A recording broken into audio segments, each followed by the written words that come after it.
لال جنے تھے؟ کیا دھرتی نے انسان دیکھے تھے؟ آج تک دنیا ایسا بادشاہ نہ دکھا سکی جو 22 لاکھ مربع میل پہ حکومت کر کے مسجد میں جھاڑو دے رہا ہو، جو 22 لاکھ مربع میل پر حکومت کر کے پانی کی مشق کندھے پہ اٹھا کے بیوہ عورتوں کے گھروں میں پانی بھرنے جا رہا ہو۔ امیر المومنین کہاں جا رہے ہو؟ فلاں اماں کے گھڑے میں پانی بھرنے جا رہا ہوں، فلاں کے گھر میں پانی بھرنے جا رہا ہوں۔ 22 لاکھ مربع میل پہ حکومت کر کے دھرتی نے ایسا بادشاہ نہیں دیکھا جو اونٹ چراتا پھر رہا ہو، اور جو بیت المال کا اونٹ گم ہوا، چولے کو باندھا اور دوڑ لگائی، آگے احنف بن قیس ملے، ارے کہاں جا رہے ہو امیر المومنین؟ کہ تو بھی آجا، بیت المال کا اونٹ گم ہو گیا ہے، مل کے تلاش کریں۔ پتہ نہیں کتنے مسلمانوں کا اس میں حصہ ہے۔ دھرتی ایسا بادشاہ نہ دکھا سکے گی، نہ دکھا سکے گی، کوئی ایسا آیا ہی نہیں ہے کہ جو اتنی بڑی سلطنت کا مالک ہو اور کیکر کے درخت کے نیچے بغیر پیروں کے سو رہا ہو۔ یہ ہمارے چھوٹے چھوٹے حکمران، ووٹوں کے ذریعے سے کرسیوں پر بیٹھنے والے، ان بے وقوفوں کے آگے بھی پہرے، پیچھے بھی پہرے، دائیں بھی پہرے، بائیں بھی پہرے، اوپر بھی پہرے، ان کی گاڑیاں بھی بلٹ پروف، یہ پھر بھی ڈرتے ڈرتے جا رہے کہ انہوں نے ظلم کیا، یہ اپنی ذات میں خوف زدہ ہو گئے۔ عمر نے اپنے نام کے ساتھ فاروق کا لقب آپ نے کہا عمر فرق بین الحق والباطل، عمر وہ عمر ہے جس نے حق اور باطل میں فرق کر کے دکھا دیا، اس لیے یہ فاروق ہے، اس نے حق اور باطل میں فرق کر کے دکھایا، یہ فاروق ہے۔ حسن بصری فرمایا کرتے تھے اپنی محفلوں کو عمر کے ذکر سے سجاؤ۔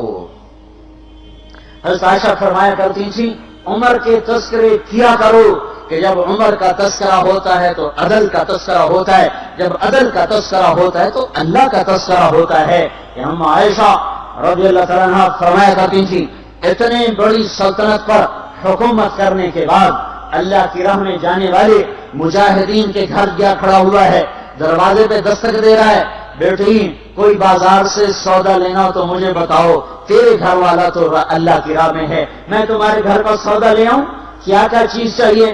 تم نے اپنے خامند کو خط لکھنا ہوگا، تم تو لکھنا نہیں جانتی، مجھے بتاؤ میں تیرے خامند کو تیری طرف سے خط لکھوں۔ اما تیرا بیٹا اللہ کی راہ میں گیا ہوا ہے، مجھے بتا میں تیرے بیٹے کا نام تیری طرف سے خط لکھوں۔ اتنی بڑی جس کے سامنے کیسر اور کسرا زیر و زبر ہو گئے، کج کلا، وہ زمین میں جاتے تہ خاک میں وہ سارے ہیرے لال جواہر، وہ زمین میں لوٹ پوٹ کرنے والا، کسرا کے تخت کو توڑنے والا اور روم کی طاقت کو توڑنے والا، آل ساسان کی طاقت کو توڑنے والا اور نوشیروان کے خزانے مدینے میں لانے والا اور خسرو پرویز کے خزانے مدینے میں لانے والا اور رومت الکبرا کے خزانے مدینے میں لانے والا خود اپنے کرتے میں 14 پیوند لے کے چل رہا ہے، 14 پیوند کے ساتھ کرتا ہے، مہینے میں 1 دن گوشت کھاتے تھے، وہ روٹی کھاتے تھے کہ عام آدمی حلق کے نیچے نہیں لے جا سکتا تھا۔ ہے سال کی ابتدا اس شخص کی شہادت سے ہوتی ہے جس کو اللہ نے وہ عزت دی۔ آپ نے کہا میرے 2 وزیر آسمان میں، 2 وزیر زمین میں، آسمان پہ جبریل اور میکائیل میرے وزیر ہیں، زمین پر ابو بکر اور عمر میرے وزیر ہیں۔ آپ فرمایا کرتے تھے ابو بکر اور عمر اگر کسی بات پہ جمع ہو جائیں تو میں ان کے مشورے کے خلاف کبھی نہ کروں گا۔ ابو بکر تیری مثال ابراہیم کی ہے، عمر تیری مثال نوح علیہ السلام کی ہے، ابو بکر تیری مثال عیسیٰ علیہ السلام کی ہے، عمر تیری مثال موسیٰ علیہ السلام کی ہے۔ آپ مسجد میں آئے، آپ کے دائیں طرف ابو بکر تھے، بائیں طرف عمر تھے، آپ اندر آئے اور کہا دیکھو اسی طرح قیامت کے دن ہم اٹھیں گے کہ میرے دائیں طرف ابو بکر ہوگا، میرے بائیں طرف عمر ہوگا اور ہم ہاتھوں میں ہاتھ دیے ہوئے اٹھائے جائیں گے۔ اور ایک حدیث میں آتا ہے اور میرے قدموں سے بلال کو اٹھایا جائے گا، جو نکلتے ہی اذان دے گا جس کے اسلام لانے نے اسلام کو اونچا کیا، جس کے اسلام لانے نے باطل کو پست کیا، جن راہوں سے عمر گزر جائے شیطان وہ راہیں چھوڑ دیتا تھا۔ عرفات کا میدان تھا، 1.25 لاکھ مقدس ہستیاں سامنے ہیں۔ میرے نبی نے فرمایا اس وقت میرا اللہ میرے سب صحابہ پہ فخر کر رہا ہے اور عمر بن خطاب پہ خاص طور پہ فخر کر رہا ہے، خاص طور پہ فخر ہو رہا ہے، عمر بن خطاب پہ خاص طور پہ فخر ہو رہا ہے۔ میرے بعد کوئی نبی ہوتا عمر ہوتا۔ عمر، میں نے رات جنت میں محل دیکھا، ایک اینٹ موتی کی، ایک یاقوت کی، ایک زمرد کی۔ میں نے پوچھا یہ کس کا ہے؟ کہا گیا ایک قریشی کا ہے۔ میں نے کہا میں قریشی ہوں، اتنا خوبصورت محل ہے، میرا ہی ہوگا۔ جب جانے لگا تو فرشتے نے کہا یہ آپ کے غلام عمر بن خطاب کا ہے۔ وہ کیا مبارک لوگ ہیں کہ جنہیں نبی کے گھر میں قبر نصیب ہو، ایک طرف ایک ساتھی، ایک طرف دوسرا ساتھی، جن کو نبی کے دو پہلوؤں میں جگہ ملی ہو۔ وہ کیسی عظیم ہستیاں اتنی بڑی سلطنت کا مالک اور اتنے بڑے عدل کی نشانی بن کر مدینے میں مسجد میں بیٹھے رو رہے ہیں۔ امیر المومنین کیوں رو رہے ہو؟ کہا دجلہ کے کنارے کتا بھی پیاسا مر گیا تو پوچھ تو عمر کی ہوگی، فرات کے کنارے کتا بھی پیاسا مر گیا تو پوچھ تو عمر کی ہوگی۔ راتوں کو پہرے دیے جا رہے ہیں، راتوں کو خبر گیری کی جا رہی ہے۔ مدینے کے باہر ایک خیمہ ملتا ہے، چند بچے ملتے ہیں جو رو رہے ہیں۔ ایک عورت ہانڈی چڑھا کے ڈوئی پھیر رہی ہے۔ پوچھتے ہیں بہن یہ بچے کیوں رو رہے ہیں؟ کہ یہ بھوک سے رو۔ ہانڈی میں کیا ہے؟ پانی، کچھ بھی نہیں۔ کیوں چڑھایا ہوا ہے؟ بہلانے کے لیے۔ سو جائیں گے روتے روتے، میرا اور عمر کا اللہ کے ہاں فیصلہ ہوگا۔ تو عمر کی ہچکیاں بن گئی۔ کہ عمر کو بہن تیرے حال کی کیا خبر؟ کہ پھر ہمارا بادشاہ کیوں بنا ہے؟ اگر ہمارے حال کی خبر نہیں لیتا تو ہمارا خلیفہ کیوں بنا ہے؟ پر لگ گئے، بیت المال سے سامان نکالا، بوری بھری، سر پہ اٹھائی، کمر پہ اٹھائی۔ غلام اسلم نے کہا میں اٹھاؤں؟ کہ قیامت کے دن بھی میرا وزن تو اٹھائے گا۔ اسی طرح بھاگے ہوئے آئے، پنیر نکالا، آٹا نکالا، گھی نکالا، شہد نکالا، ڈال کے ہانڈی میں نیچے آگ، خود دھواں، گیلی لکڑیوں میں پھونکے مار مار مار آگ جلائی، حلوہ تیار کیا، پھر پلیٹوں میں ڈال ڈال کے بچوں کو کھلایا۔ وہ عورت کہنے لگی کاش عمر کی بجائے تو خلیفہ ہوتا۔ تو یہ نہیں کہا کہ میں ہی عمر ہوں، میں ہی عمر ہوں۔ فرمایا جب کل تو امیر المومنین سے ملے گی تو مجھے بھی وہیں دیکھ لے گی، مجھے بھی وہیں پالے گی۔ پھر وہاں بیٹھ کے دیکھتے رہے، اٹھ کے چل دیے۔ بچے ہنسنے لگے، کھیلنے لگے تو اپنے غلام سے فرمایا میں نے انہیں روتا دیکھا تھا، میرا جی چاہا میں انہیں ہنستا بھی دیکھوں۔ 22 لاکھ مربع میل پہ اسلام پھیلا کر حکومت اس سے بھی بڑے علاقے میں لوگوں نے کی۔ چنگیز نے اس سے زیادہ فتوحات کی، محمود غزنوی نے اس سے زیادہ کی، سکندر تیمور نے اس سے زیادہ کی۔ پر فتوحات کر کے یوں خدمت کر رہا ہو، پانی بھر رہا ہو، اونٹ چرا رہا ہو، امامت کرا رہا ہو، 14 پیوند لگے کپڑوں کے ساتھ خلافت کے تخت پر بیٹھا ہوا ہو، یہ دھرتی میں پھر کوئی نہیں آئے گا۔ ہے نماز میں خنجر لگا، نماز پڑھاتے ہوئے 27 ذوالحج، 27، 28، 29 یکم کو انتقال ہوا۔ یکم محرم موت کے آثار گہرے نظر آئے۔ بیٹے کو بلایا کہ بیٹا جاؤ اما عائشہ سے پوچھ کے آؤ کہ عمر اپنے ساتھیوں کے ساتھ دفن ہونے کی اجازت چاہتا ہے۔ امیر المومنین کے لقب سے بات نہ کرنا، عمر کہنا، عمر اب میں امیر المومنین نہیں رہا۔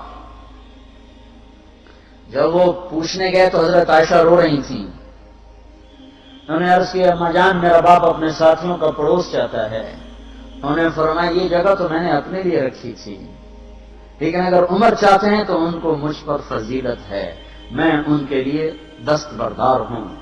انہوں نے واپس آ کر خوشخبری سنائی، مبارک ہو اجازت مل گئی۔ کہیں شاید میرے شرم میں اجازت دی ہو، جب مر جاؤں تو مجھے دوبارہ دروازے کے سامنے رکھ کر پھر جا کے پوچھنا، اس وقت اجازت ملے تو پھر لے جانا، ورنہ مجھے بقیع کی طرف لوٹا دینا۔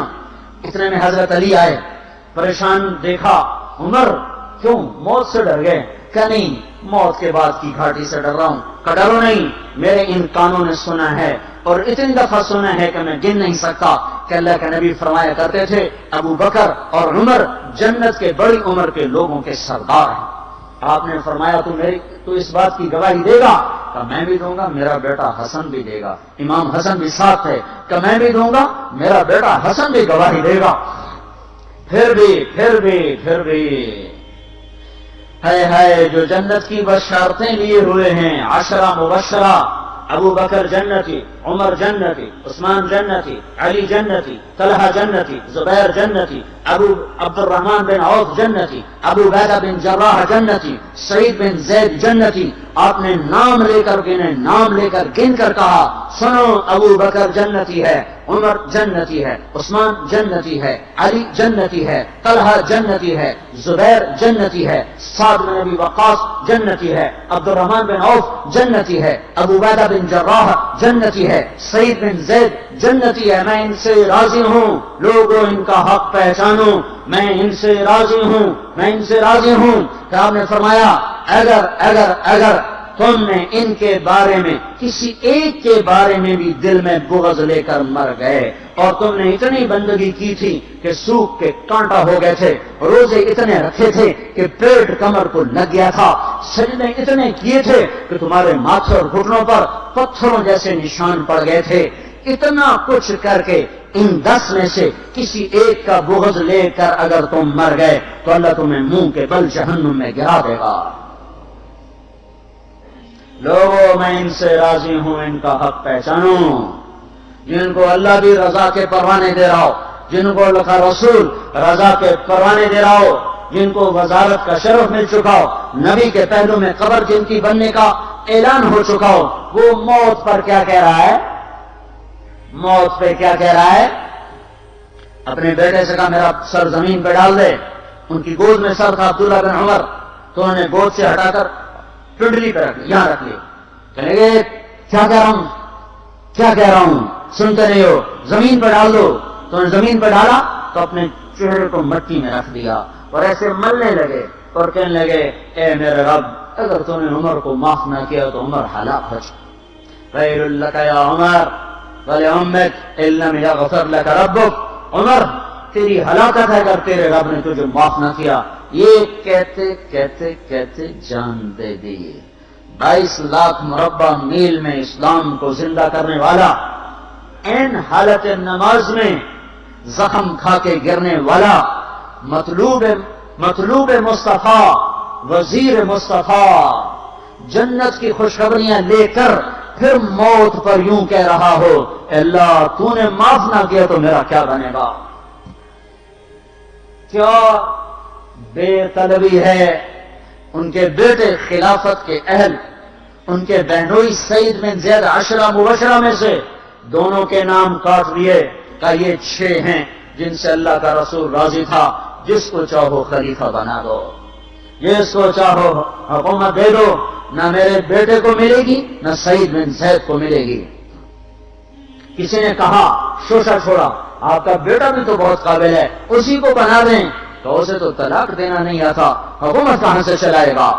یہ ایک واقعہ کی طرف اشارہ کیا ہے، اس کے پیچھے ایک واقعہ ہے جس کو انہوں نے یاد کر کے فرمایا وہ تو طلاق دینا نہیں جانتا، وہ حکومت کیا چلائے گا؟ حالانکہ بڑے صحابہ میں عبداللہ بن عمر کا مقام ہے۔ ہائے جنازہ صہیب رومی نے پڑھایا، دروازے کے سامنے لا کے رکھ دیا گیا، سب لوگ جنازے کے ساتھ کھڑے ہو گئے، عبداللہ بن عمر اکیلے آگے گئے، دروازے پر دستک دی، کہا اما جان میرا باپ عمر بن خطاب دروازے پہ حاضر ہو چکا ہے، اندر آنے کی اجازت چاہتا ہے۔ تو عائشہ رضی اللہ تعالیٰ نے اپنی چادر کو اٹھایا اور روتے ہوئے باہر نکل گئیں۔ پھر لوگ اندر داخل ہوئے، قبر کھودی گئی، قبر کھودتے ہوئے عبداللہ بن عباس بھی قبر کے کھودنے میں شریک تھے، تو کہتے میرے کندھے بھی کسی نے ہاتھ رکھا، میں نے پیچھے مڑ کر دیکھا تو علی رضی اللہ تعالیٰ عنہ کھڑے ہو رہے تھے اور فرما رہے تھے مجھے پتا تھا تو یہیں آئے گا، یہاں تیرے سوا کوئی نہیں آ سکتا، کہ میں نے ایک دفعہ نہیں کتنی دفعہ میں نے اللہ کے نبی سے یہ بات کا تکرار سنا، میں ابو بکر اور عمر، اس کا اتنا تکرار سنا ہے میں نے کہ مجھے یقین تھا یہی آئے گا، تو اور کہیں نہیں جا سکتا۔ میرے بھائیوں غفلت سے باہر آ جائیں، یہ دھوکے کا گھر، یہ مچھر کا پر، یہ مکڑی کا جالا، یہ دنیا کہیں ہمیں ہلاک نہ کر دے۔ ان لوگوں کو سامنے رکھ کے زندگی گزارو جنہوں نے اللہ کو راضی کیا، اس کے رسول کو راضی کیا، کلمہ حق کو بلند کیا، خیر کے ذریعہ بنے، شر کے مٹانے والے بنے، اور دنیا میں مرنے کے بعد بھی ان کے تذکرے ہدایت کا سامان بنے، ان کے تذکرے روشنی کا مینار بنے۔